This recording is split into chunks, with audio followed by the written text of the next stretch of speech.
अस्सलाम वालेकुम स्टूडेंट्स।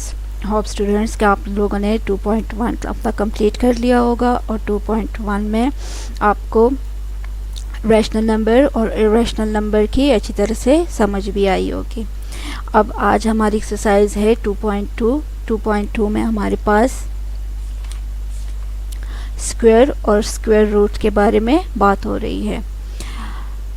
सबसे पहले देखते हैं कि स्क्वायर और परफेक्ट स्क्वायर का क्या मतलब है। In mathematics a square number और a perfect square is an integer that is the square of an integer. In other words, it is the product of some integer with itself. For example, 9 is a square number since it can be written as 3/3. 3 multiply by 3 या 3 power 2 जो है वो हमारे पास equal होता है 9 के। तो 9 हमारे पास क्या है, एक परफेक्ट स्क्वायर है। इसी तरह 4 मल्टीप्लाई बाय 4 नंबर को हम उसी नंबर से जब मल्टीप्लाई करते हैं तो जो रिज़ल्ट हमारे पास आता है, अब 9 जो है ये आपके पास स्क्वायर रूट है और इसके रूट्स जो है वो आपके पास 3 है। तो 4 multiply by 4 is equal to 16। 16 आपके पास स्क्वायर रूट है और रूट उसका 4 है। स्क्वायर नंबर्स और नॉन नेगेटिव, स्क्वायर नंबर हमेशा हमारे पास नॉन नेगेटिव नंबर होते हैं। Square of a number, squaring a numbers mean to raise a number to the second power. ठीक है, यहाँ पे देखिए 4 power 2 is equal to 4 multiply by 4. 4 power 2 means 4 multiplied by 4 which is equal to 16. 9 power 2 means 9 multiplied by 9 equal to 81. 9 9s are 81. 16 power 2 means 6 equal to 16 multiplied by 16 is equal to 256. 16 multiplied by 16 is equal to 256. 16 is a perfect square, 81 is a perfect square, 256 is a perfect square. ठीक है, ये आपके पास perfect square है। इसके root से आपके पास 4, 81 का root है आपके पास 9 और 256 का रूट है आपके पास 16. 16 को जब आप 2 टाइम मल्टीप्लाई करते हो तो 256 आ रहा है। क्लियर। और नॉन परफेक्ट स्क्वायर कौन से होते हैं? A non-perfect square is a number whose square root is not a whole number. जब हम एक नंबर्स को लेते हैं और इसका स्क्वायर रूट फाइंड करते हैं और वो नंबर हमारे पास होल नंबर ना हो, ठीक है, वो नंबर हमारे पास होल नंबर ना हो। होल नंबर्स जो 0 से स्टार्ट होते हैं, 0 1 2 3 एंड सो ऑन, तो अगर वो हमारे पास होल नंबर ना हो तो वो आपके पास एक परफेक्ट स्क्वायर नहीं होता। For example 40 is not a perfect square because जब आप अंडर रूट लेते हो, अंडर रूट 40 लेते हो तो ये आपके पास इसका आंसर आता है 6.3245 एंड सो ऑन। और ये आपके पास एक नॉन टर्मिनेटिंग डेसिमल है। नॉन टर्मिनेटिंग डेसिमल के बारे में आप पिछली वीडियो में जान चुके हैं कि नॉन टर्मिनेटिंग डेसिमल्स कौन से डेसिमल्स होते हैं। तो जब अगर ये आपके पास नॉन टर्मिनेटिंग डेसिमल हो तो ये आपके पास परफेक्ट स्क्वायर नहीं हो सकता। ठीक है, यहाँ पे कुछ और एग्जांपल्स लेते हैं। 2 multiply by 2 is equal to 4 और इसको हम इस फॉर्म में भी लिख सकते हैं 2 पावर 2। तो ये आपके पास एक परफेक्ट स्क्वायर है। लेकिन अगर हम 2 को 3 टाइम मल्टीप्लाई करते हैं जिसका आंसर हमारे पास 8 आता है, तो 8 अब देके 2 पावर 3, तो ये 8 हमारे पास एक परफेक्ट स्क्वायर नहीं है। इसी तरह जब हम 5 को 2 टाइम मल्टीप्लाई करते हैं तो 25 हमारे पास आता है। 25 आपके पास एक परफेक्ट स्क्वायर है, पावर देके 2 बन रही है आपके पास। लेकिन अगर 5 को हम 3 टाइम मल्टीप्लाई करते हैं तो हमारे पास इक्वल होता है 5 5s are 25 and 25 5s are is equal to 125। तो पावर हमारे पास 3 आ रही है जो कि एक परफेक्ट स्क्वायर नहीं है। ठीक है, 125 आपके पास परफेक्ट स्क्वायर है और 125 आपके पास नॉट अ परफेक्ट स्क्वायर। ठीक है, अब आप देखिए आपकी एक्सरसाइज 2.2 में आपके पास क्वेश्चन नंबर 2 है। क्वेश्चन नंबर 2 में आपसे कहा जा रहा है find the square of the following. ठीक है, इन नंबर्स का आपने स्क्वायर फाइंड करना है। स्क्वायर किस तरह फाइंड करते हैं, इस नंबर को इसी नंबर से आपने मल्टीप्लाई करना है। स्क्वायर मीन कि इस नंबर को आपने 2 टाइम मल्टीप्लाई करना है। तो 17 का जब आप स्क्वायर लोगे तो 17 power 2 is equal to 17 multiply by 17 is equal to 289। Clear. इसी तरह 21 को जब आप इसका स्क्वायर लेते हो 21 power 2 means 21 multiply by 21 equal to 441।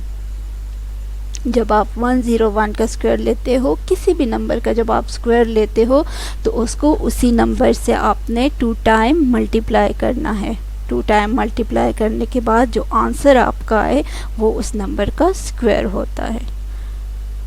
यहाँ आपके पास 225 है। 225 का जब आप स्क्वायर लेते हो 225 मल्टीप्लाई बाय 225 इक्वल होता है आपके पास, जब इन दोनों को आप मल्टीप्लाई करते हो तो आपके पास आंसर आता है 50,625। Clear students. अच्छा स्टूडेंट, क्वेश्चन नंबर 3 में हमारे पास है in the following identify the numbers which are perfect square. अब आपको कुछ नंबर्स गिवन है और आपने बताना है कि वो परफेक्ट स्क्वायर है कि नहीं। अब मेरे ख्याल से आपको स्क्वायर और परफेक्ट स्क्वायर और नॉट अ परफेक्ट स्क्वायर इनकी डेफिनेशन जो है वो आपकी समझ में आई होगी। तो अब आपको ये बताना कि ये आगे आप जब इसको सॉल्व करोगे तो आपको ख़ुद ब खुद पता चल जाएगा कि ये एक परफेक्ट स्क्वायर है या नहीं। तो 700 आपको एक नंबर गिवन है, इसको हमने फाइंड करना है कि ये परफेक्ट स्क्वायर है कि नहीं। ठीक है, इसको सॉल्व करने का हमारे पास मेथड होता है। हमने 700 को यहाँ लिख दिया। सबसे पहले आप पेंसिल लेके यहाँ पे इनके पेयर बनाएं। ठीक है, राइट साइड पे, याद रखें राइट साइड पे, इसके राइट साइड से आपने इसके पेयर बनाने हैं। ठीक है, यहाँ से नहीं स्टार्ट करना आपने यहाँ से स्टार्ट करना है, पेयर बनाने। यहाँ एक लाइन लगाए और यहाँ एक लाइन लगाए। ठीक है, अब आपने इस नंबर को इसी नंबर से मल्टीप्लाई करना है। यहाँ ऐसे नहीं करना कि 3 2s are 6 आप लिखो यहाँ पे, नहीं, जो आप यहाँ लिखोगे वो आपने यहाँ भी लिखना है। 2 2s are 4, 3 को हम नहीं ले सकते, अगर 3 को यहाँ लिखेंगे तो यहाँ भी लिखेंगे, तो 3 3s are 9 हो जाता है, जो कि ग्रेटर देन है 7 से। हमें 7 और या 7 से लेस देन के नंबर चाहिए। तो ये अब हमारे पास 2 पे ही काम चल सकता है। जब हम 3 पे जाते तो नंबर हमारे पास बढ़ते हैं, तो हमने 2 को लेना है। 2 2s are 4, यहाँ पे 4 लिखेंगे। ठीक है, अब 7 से आपने 4 को माइनस करना है। 7 से जब हम 4 को माइनस करेंगे तो हमारे पास 3 आ जाएगा। और यहाँ पे पेयर में ये नंबर नीचे आते हैं। ठीक है, यहाँ पे हमारे पास एक ही नंबर था, अब हमारे पास ये पेयर है। अब इन दोनों ज़ीरो को हमने यहाँ नीचे उतारना है। समझ आ गई ना, पेयर में ये नंबर आते हैं। जब मैंने आपसे कहा ना कि यहाँ इसके पेयर बनाए तो ये पूरा का पूरा पेयर यहाँ पे उतरता है, तो ये 0 और 0 यहाँ पे आ जाएंगे। 7 - 4 इज इक्वल टू 3 और उसके बाद इस पेयर को आपने यहाँ उतारना है, तो ये आ जाएगा 300 बन जाएगा। अब ये जो आपके पास 2 है इसको आपने डबल करना है। ठीक है, ये जो आपके पास 2 है इसको आपने डबल करना है। डबल करके ये आपके पास 4 हो जाएगा। क्लियर। अब इसको आपने नहीं देखना, इसको आपने नहीं देखना। अब आपने 4 को किस से मल्टीप्लाई करना है कि 300 के करीब करीब या 300 के इक्वल एक नंबर आ जाए आपके पास। तो 6 से हम देखते हैं, क्योंकि इससे पहले यहाँ पे देखे आपके पास 0 आ रहे हैं। ठीक है, जब हम 6 लेते तो हमारे पास हमें पता चल रहा है कि कुछ करीब करीब का नंबर आ रहा है। ठीक है, तो 6 हम यहाँ भी लिखेंगे और 6 को हमने यहाँ भी लिखना है। ठीक है, अब ये हमारे पास 46 बना और 46 को हमने 6 से मल्टीप्लाई करना है। 46 को हमने 6 से मल्टीप्लाई करना है। 46 को जब 6 से मल्टीप्लाई करेंगे तो 276 आ रहा है। अब 300 में से जब हम 276 को माइनस करेंगे तो हमारे पास आंसर आता है 24। ठीक है, अब देखिए 24 के बाद जब हम इसको सॉल्व करेंगे तो ये हमारे पास यहाँ वैल्यू जो है, नंबर जो है वो लेस देन है। ये नंबर अब बढ़ जाएंगे, यहाँ 4 ऐसे ही आ जाएगा, 6 अब डबल होगा। 2 एक दफ़ा डबल हो के 4 बन चुका है, आगे फिर इसकी बारी है, तो यह आपके पास क्या आएगा 421 आ जाएगा। 421 इज़ ग्रेटर देन 24, तो यहाँ आपके पास डेसिमल में आएगा और ये चलता जाएगा, लिहाजा 26 आपके पास एक परफेक्ट स्क्वायर नहीं है। ठीक है, 26 आपके पास एक परफेक्ट स्क्वायर नहीं है। कोई सा नंबर ऐसा नहीं है जिसको हम उसी नंबर से मल्टीप्लाई करें तो हमारे पास 26 आ जाए, तो लिहाजा 700 जो है वो आपके पास परफेक्ट स्क्वायर नहीं है। यहाँ तक आपको बात की समझ आ गई कि कैसे हमें पता चला कि 700 परफेक्ट स्क्वायर नहीं है। ये सारा प्रोसेस जब हमने किया और यहाँ हमारे पास 24 बचता है और यहाँ पे जब हमने देखा तो हमारे पास 26 हमारा आंसर आ रहा है, तो 26 हमारे पास परफेक्ट स्क्वायर नहीं है। ठीक है, अब पार्ट 3 इसका है 6400। ठीक है, अब इसको देखो, इसको कैसे सॉल्व करेंगे हम। यहाँ पे आपने उसी तरह लिखना है। यहाँ पे अब आप देखें कि 64 आपके पास 8 का स्क्वायर है। ठीक है, 64 आपके पास 8 का स्क्वायर है। 8 को जब आप 2 टाइम मल्टीप्लाई करते हो तो 64 आता है। 8 8 जार 64। आपने सबसे पहले इसके पेयर बनाने हैं। यहाँ से 0 0 का एक पेयर बन जाएगा और 64 एक पेयर बन जाएगा। आपके पास 2 पेयर आपके पास बन गए।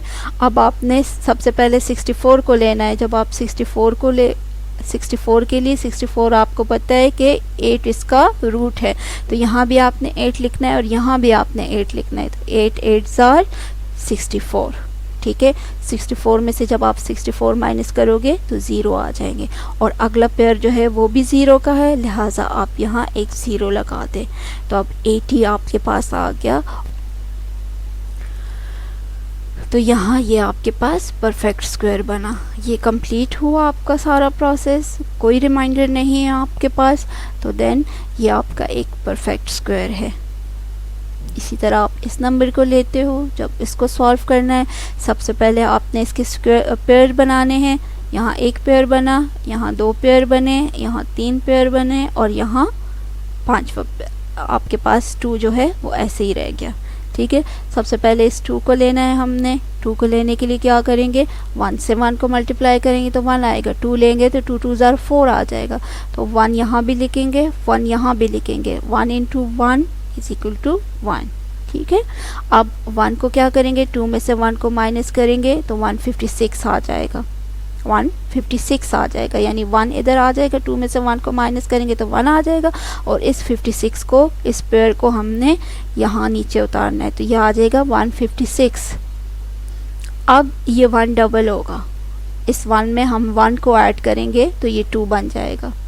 अब हमने इस 2 को किस से मल्टीप्लाई करना है कि हमारे पास 156 आ जाए। अब यहाँ एक ट्रिक मैं आपको बता दूँ कि ये देखिए, ये आपके पास 6 है। ठीक है, ये आपके पास 6 है। जब आप 6 6 जार करते हो तो आपके पास 36 आता है, यानी यूनिट में आपके पास 6 है। तो अब ये जब आप 26 के साथ 26 को 6 से मल्टीप्लाई करोगे, 26 को 6 से मल्टीप्लाई करोगे तो आपके पास 156 आ जाएगा। ये आपके पास 0 सारे आ जाएंगे और ये जो एक पेयर आपका 0 का बचता है, ये और ये जो पेयर आपका 0 का बचता है, तो इनकी जगह आपने 2 0 यहाँ लिख देने हैं। तो ये अब आपके पास एक परफेक्ट स्क्वायर है, कोई रिमाइंडर नहीं है, तो देन ये आपके पास एक परफेक्ट स्क्वायर है। क्लियर? होप स्टूडेंट्स कि आपको 2.2 की अच्छी तरह से समझ आ गई होगी। होम टास्क क्या है स्टूडेंट्स आपके लिए? होम टास्क में स्टूडेंट्स क्वेश्चन नंबर 1 है जो आपने सॉल्व करना है। क्वेश्चन नंबर 1 सॉल्व करने के लिए आपको गाइड मिल जाएगी आपको पेज नंबर 30 पे। पेज नंबर 30 पे जो आपके पास 2.2.2 इस टाइप के आपके पास सॉल्व किए हुए कुछ नंबर्स हैं, तो उसको देख के आपको हेल्प मिल जाएगी। तो ये एक एक्टिविटी है आपके लिए, यानी क्वेश्चन 1 जो है वो आपके लिए एक एक्टिविटी है और आप पेज नंबर 30 पे 2.2.2 को आप उसका वन पार्ट जो है, पार्ट 1 जो है उसको अच्छी तरह से देख ले, उसको समझे, तो क्वेश्चन नंबर 1 को सॉल्व करने में आपको आसानी होगी। फिर क्वेश्चन नंबर 2 का पार्ट 5 और पार्ट 6 जो है ये आपका होमवर्क है, और क्वेश्चन नंबर 3 में पार्ट 3, पार्ट 4 और पार्ट 5 ये आपका होमवर्क है।